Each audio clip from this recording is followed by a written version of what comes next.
In this tutorial, I'll show you how to add a link to a row in Smartsheet so you can keep important documents, websites, and other resources connected directly to your project data. To get started, open your sheet and locate the row where you'd like to add a link. Hover over the row and click the Attachments icon. This will open the Attachments panel on the right side of your screen. Make sure the row option is selected, then click Attach Files to Row.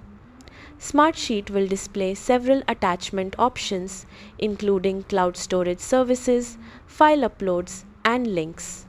Select Link from the available options. Then paste the URL you want to attach, whether it's a Google Doc, company website, project resource, or any other web page.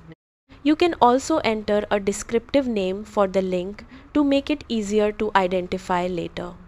Once you've entered the information, click Save. The link will now be attached directly to that row, allowing you and your team to access the resource whenever needed without leaving the project context. You can repeat these steps for any additional rows and links you want to add throughout your sheet. That's how to add a link to a row in Smartsheet.